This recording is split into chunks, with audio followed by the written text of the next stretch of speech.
As we investigate, we will redouble our efforts to reinforce the importance of honesty in all we do. We are also examining ways to better convey to our students that they can avail themselves of legitimate assistance without cheating.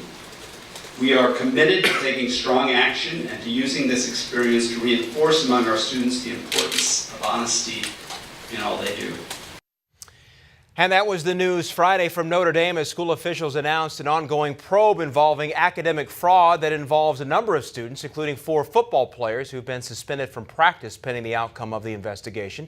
Joining us, our Notre Dame insider, Allen Pinkett. And Allen, at the press conference today, the school did confirm the names of the 4 players that were suspended. Of those, DeVaris Daniels, Kendall Moore, Ishaq Williams, and Kavari Russell. Which one would hurt this team the most?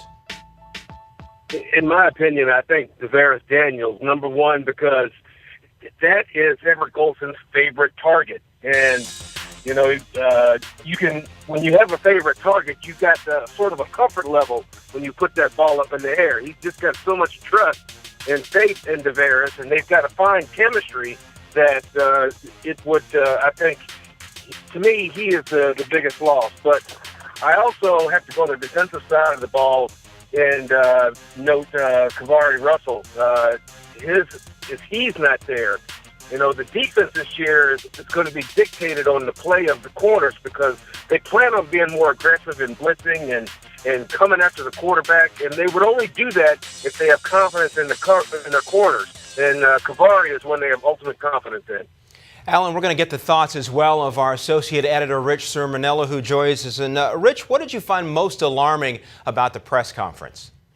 You know, it's early, and I expect Jack Swarbrick and John Jenkins to do their due diligence. But what I found alarming was, you know, sort of this blanket statement of trust in Brian Kelly. And if I'm a part of the Notre Dame Nation, I'm beginning to see that trust erode because this is not the first time that we've had an academic issue. In fact, it's the second year in a row. We all know that Everett Golson was not available in 2013 for classroom reasons. Now we have this burgeoning academic scandal. And I'm not saying that Brian Kelly knew or didn't know. We don't have those answers yet. But there's beginning to appear that there's a culture of academic problems in South Bend. And I think that's the most alarming problem that I've seen over the past 24 hours. Rich, for Notre Dame fans out there, how concerned should they be that this may just be the tip of the iceberg?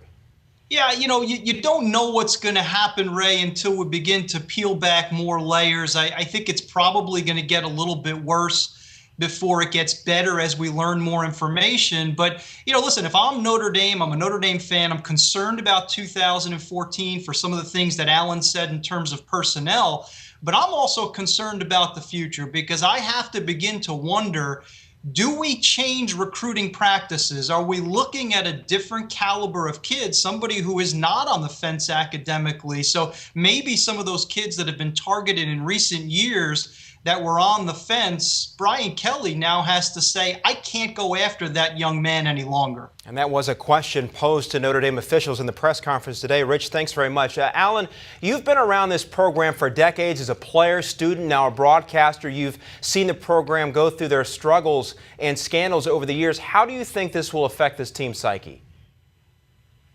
I think they'll be all right. You know, one thing about being a player is your ability to compartmentalize. And so when they get out on the field, they'll be fine. Brian Kelly always preaches this next man in theory. So I think for the guys on the depth chart behind those 4 guys that were listed, it's opportunity for them. And, you know, I've always felt in college football, as long as you got your quarterback, you got a shot. All right, Allen, we appreciate the insight as always. Thanks very much for the time. And my pleasure. For continuing coverage of the Notre Dame investigation, be sure to stay close to CampusInsiders.com and don't forget to follow us on Twitter @CampusInsiders.